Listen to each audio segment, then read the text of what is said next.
Qardaşlar sizi də yad edir, Murad deyib hər zamanda şad edir. Dost qardaşlar sizinlə fəxr edir, Behbud deyib hər zamanda fəxr edir.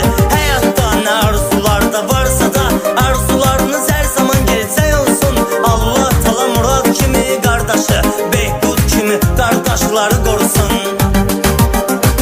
Sən bizim dəyərli qardaşımızsan, dəyərli dostumuz, sirdaşımızsan. Sənin kimi oğul redki tapılır, hər zaman dəyərli qardaşımızsan.